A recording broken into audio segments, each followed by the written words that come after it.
Green Man! Green Man! Green Man! Green Man! Green Man! Green Man! Green Man! Holy YouTube video, Green Man! Hey there, it's the Grey Man again. Just did a little competition entry actually. It's for Probe 186. Probe 186. He's got a little competition, ends on the 31st of October. If you want to enter, you have to make a video up and link it on his video. And yeah, he wants a video highlighting the 4 first appearance spec books, the books that might be become valuable for characters that have not yet appeared in or announced to be in a live action movie. You don't have to own the book, and you have to show 4 tiers of what value of the book is now, of book, characters you think may get a movie someday, and go up in price, or ones you'd like to see be in a movie. So the first tier is like up to $5 range. Second tier is up to about $50 range. The third one is up to $125 range, and first one up to $500 or plus range. So my $5 range character that is not in a movie, but I would like to see get their own movie. They are actually on a TV program. They were on one of the more recent series of The Arrow, and as soon as I saw the trailer, I got all excited because this is a character I like. They've never had a massive run.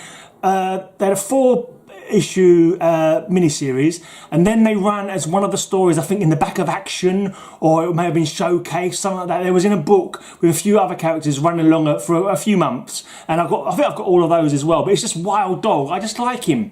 I just like the Wild Dog character. It's like the DC's Punisher, not quite as gritty as the Punisher, but basically he has a machine gun, he has a bulletproof vest. I think he had an electric shock touch as well, I believe. Like he had a taser in his glove or something like that, if I recall.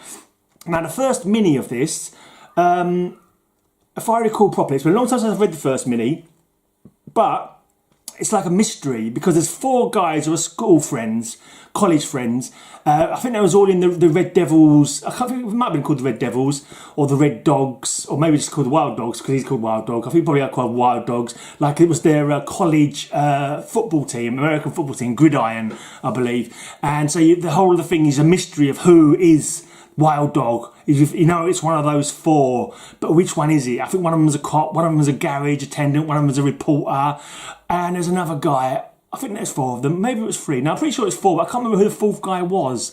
I'm pretty sure one was a cop, one was a reporter, one owned a garage. I can't remember what the other guy did, to be honest. He might have been unemployed. He might have been going through something. I'm not too sure. But yeah, it was a cool comic. I enjoyed it, and I won't give you any spoilers for it. But yeah, for $5, I mean, I was surprised it hasn't gone up in price actually, since he was on the Arrowverse. But I've got to say, when I saw the trailer for that new series and I saw him, I was like, yeah, Wild Dog, man, I can't believe it. And I was really excited. Don't know why, because he's a very obscure character, but he's just one that I liked. I like his book. I love this cover. I'm so pleased I put this in the cover. I had an extra copy of this. Literally, I picked it up the other day in the shop for 50p. I knew I already had it, but it was like, I just liked it. I liked the cover. And maybe I thought a little bit of spec because he's been on the TV. I thought, well, maybe it will become valuable at some point. But if they make a film of him, yeah, he would be valuable. So it's a cool bloody book anyway, and it's a cool frame. I like it. I'd like it muchly.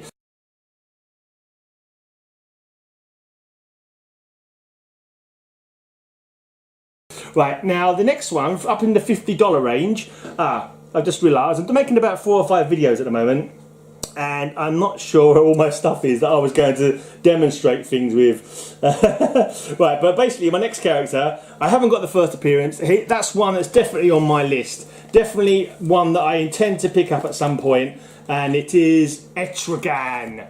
Etrigan the Demon, shown on this side here, or partially shown on this side here. What did I do with the other book that I was going to show you of a more recent run? that's the other thing. It's hard to get hold of my books. You know, I've got no rhyme or reason of where they are. So this just happened to be like I did a video about it recently. It's still sitting on the side. So yeah, this is the first appearance of the Demon. I have him on the sleeve of my leather jacket because I'm a headbanger. I listen to heavy music, and I have a painted leather jacket, and on the sleeve of one arm I've got martial law and suicider, and on the other arm I've got this picture that my mate did for me, and it's really cool. It's worn off a bit now, but yeah, Etrigan, I looked online, $39.95 it was going for. Obviously not a top spec. I think the first it was Jack Kirby, wasn't it? Jack Kirby, I can't remember what year it was now, but was it 72 or something like that?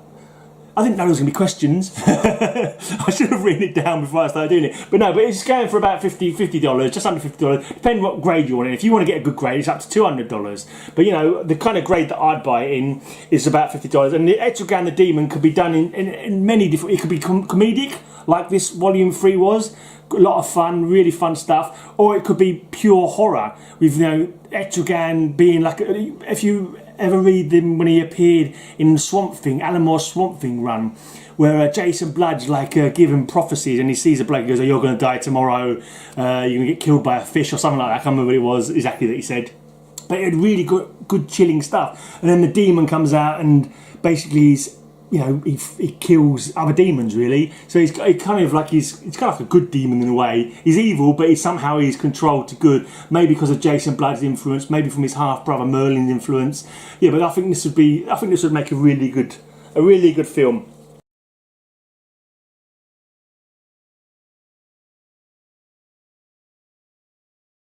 Right, now my $125 range character, I haven't got any examples to show you. What I'll do, I'll flash it on the screen. But it's basically Ted Kord Blue Beetle. The first ongoing title that I bought from start to finish was his first run in DC Comics, about, was it 86 or 87, 88, something like that. And in them days I didn't even know that comics got cancelled, because I'd never collected a book from start to finish before. And I think after about 2 years he said, "Oh, this is the last issue." I'm like, "What, last issue? What's going on? Why is this the last issue?" But yeah, but I think his story is cool, because he didn't get any powers, but he vowed to the first Blue Beetle who had the scarab that gave him power. He vowed to follow on from him. When the scarab died, saving Ted Kord's life, you know, he wanted to pass on the scarab to him. And I think there was, is it Kajidar? Was that the magic word that had to be used to open up the scarab's power? Or am I thinking of a different character? But I don't know. But yeah, but basically Ted Kord had no powers. He used his own force of will. He did a Batman, basically. He trained himself up without becoming dark like Batman did. I mean, he didn't have a perfect, you know, growing up himself. He wasn't an orphan, but you know, he had it reasonably hard. But you know, he just put his mind into making up Ted Kord Industries, and he made his bug, and he was an athlete, and he had his little BB gun that he created. And I just think that would be a really cool film. And the first appearance of Ted Kord Blue Beetle is in an old Charlton comic. I've not written the bloody year down. I think it's 65 maybe. I'm only guessing because I should have looked this up. Anyway, it was Captain Atom 83 on old Charlton Comics. Is the first appearance of Blue Beetle. I'm pretty sure I don't have that. I know I've got a couple of old Charlton ones. I've got an idea I might have the first question, actually, because I bought a couple of them because I like Blue Beetle. I bought a couple of them a few years ago, and they were going quite cheap. But nowadays they're really expensive. Say over $125 for that first appearance of Blue Beetle in Captain Atom 83.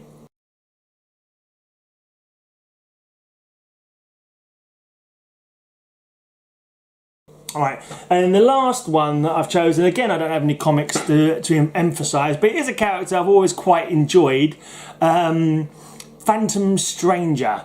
Now he first appeared in Phantom Stranger #1 in 1952, and I haven't written down the prices. That was the whole point of me going online last night onto my comic shop, was to look up the prices so I could give you an idea of how much it costs.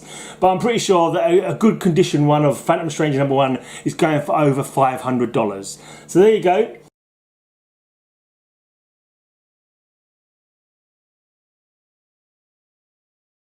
The other thing we have to do is to shout out a couple of channels. So yeah, just there's loads of cool channels. I've been finding lots of cool ones, and these are just a couple that that I was just looking at it yesterday. So those were on my mind. So I've shouted those. I'm gonna shout those ones out now.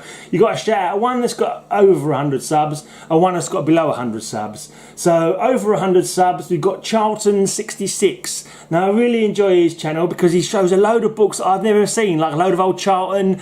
Atlas Comics, I think, was one a company that I'd never heard of before, and they were only run for about a couple of months, and he had all the books from them, and they were really interesting to check out as well. And a few other stuff that he's picked up that I've never heard nor seen before, and it's like, yeah, this is cool, interesting stuff. So that's Charlton 66, he's a cool channel. And then under 100, there's a new, I assume they're a new channel, I don't know how long they've been going for. I only discovered them yesterday. 37 subs they've got when I last looked. They're called Dee Runk Comics. Dee Runk Comics. There's a couple of guys drinking booze and looking at their comics, basically. This Dee Runk, drunk comics. It's a play, yeah. But yeah, they're quite fun. I just worry they're going to spill their beer over their comics someday. But they have a laugh, you know. They're a couple of American guys sitting there looking at their books. I'm assuming like they're showing each other their, as well as showing us, they're showing each other their books as well, I assume. I think they go shopping, get their latest pickups or whatever, and then hang out, chill out, have a couple of beers together, make a video showing us their comics. And you know, they're a little bit cheeky because they're half cut basically, but yeah, they're quite fun. So that's it. That was Probe 186 competition, and yeah, good luck to me. Good luck to everybody else that's involved. And yeah, I'll put the links. Probe 186 links will be down below if you want to enter the competition yourself. I think it's open to anyone around the world as far as I'm aware. And Charlton 66 link will be down below. Dee Runk Comics links will be down below as well. Check out those channels, give them a like, look at their stuff. And yeah, good luck if you're going to enter the competition. And I'll be back soon with another video. Bye.